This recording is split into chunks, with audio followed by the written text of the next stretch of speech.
I started the rendering with pen and paper. I always like to start by hand and make something even if it's super rough like this one. You can see I've got some color in there just to help me see all of the different layers. So I start with that image that I created by hand and I dropped it into Adobe Illustrator.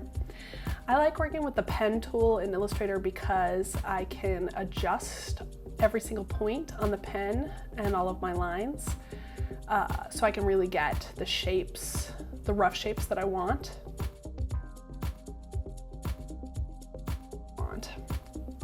So I start with everything in a gray tone. I try to give some sense of depth just through my grays, but my goal isn't to get that close. So I take that and I drop it into Photoshop, and this is where I can really start painting and texturing and getting the shape that I want.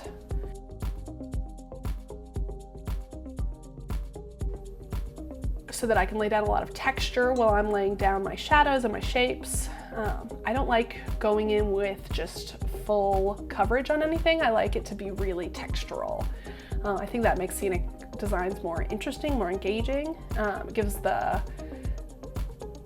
lighting designer something to work with.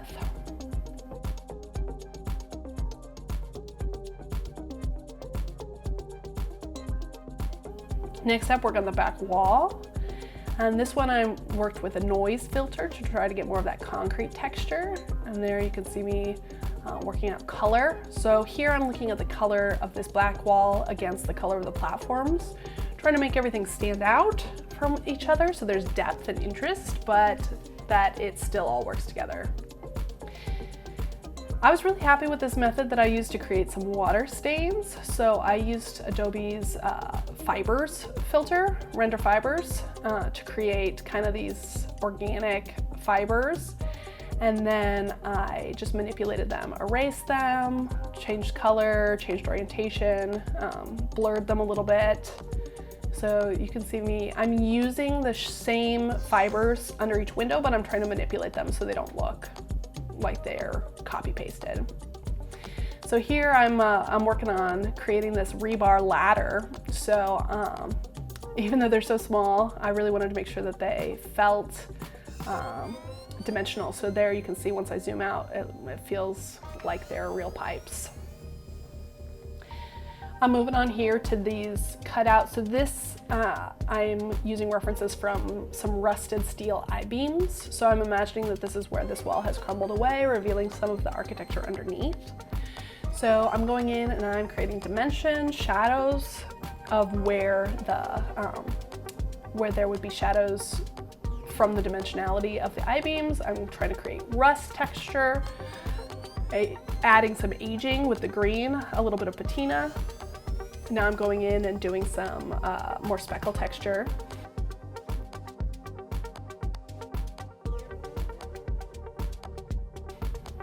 This is a strategy that I really like for creating the greenery to feel organic. I'm using Adobe's stock pattern for plants. They have some really great ones, and then I'm just applying it in a really organic way.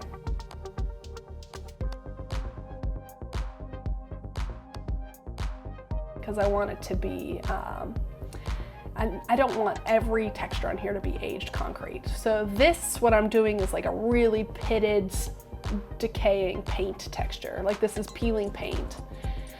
And here I'm breaking up the sharp lines. Since I started using the pen tool in Illustrator, all of my lines for these platforms was straight. And that doesn't give me that decaying vibe that I was really looking for. Okay, so I am working now on these pipes underneath the platform stage left. So definitely laying in shadow, laying in highlight, putting in these seams where the pipe bends or where the pipes join.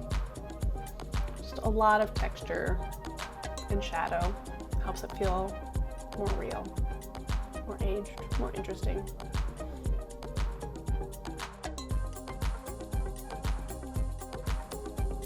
Then I actually wanted to move that whole platform over.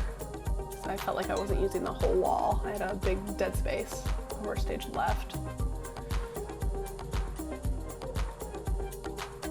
So these are collars that I'm adding to the pipe. They are based on the research images that I used. So first I'm just gonna make one, and then I'll add them everywhere that they need to be, size them because they're smaller if they're further in the background, larger if they're closer to the foreground. And then I'm gonna go in and curve all of them because, or not all of them, but the ones that are on the bottom, because I've got that slight pipe curve going on, and I want that to be mimicked in the collars.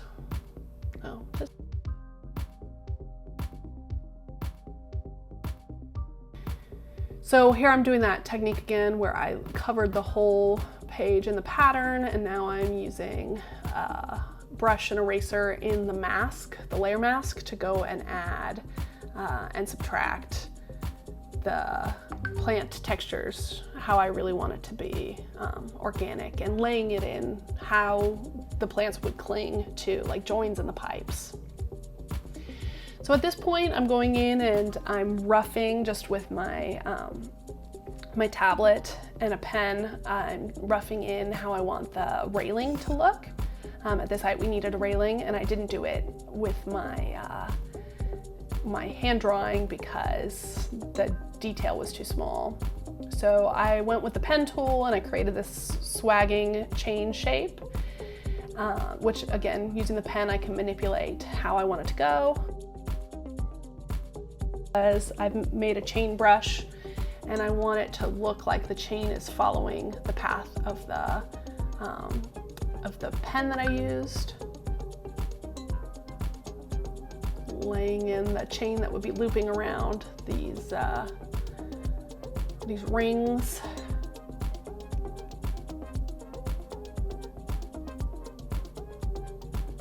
So now I'm going to create a corrugated steel texture.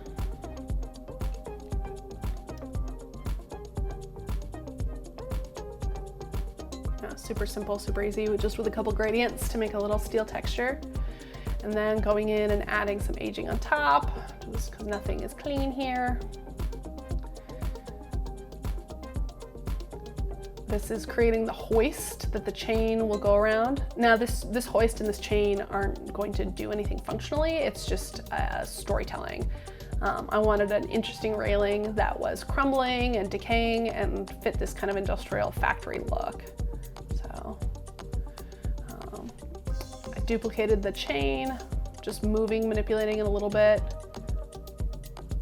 Since for safety we need to have a railing on both the top and the bottom. And then there we go, that same technique, but I'm doing a different texture of plants. This is, I think, supposed to be grass, but I'm using it to be more like a moss. And there, I decided that I wanted the corrugated steel part to be larger. Same thing with this. Now that I've got the whole picture, I can feel that the weight of the stage right platform isn't enough.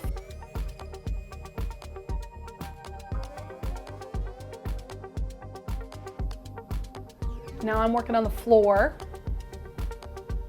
So for floor, I just want more of this like aged, decrepit concrete feeling, but I want it to have more weight than the walls or the platforms. I definitely want the floor to feel like it's anchoring everything. So I lay down this darker color, and now I'm just adding texture, texture, texture on top. Once again, this is something for lighting to really use to pick up all of this depth and texture and make it more interesting.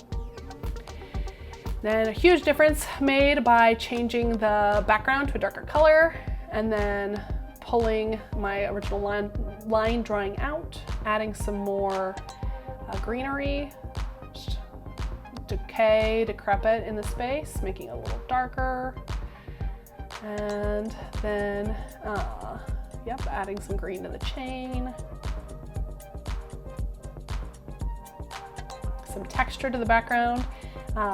We never really have like flat colors in theater, so And that's the rendering.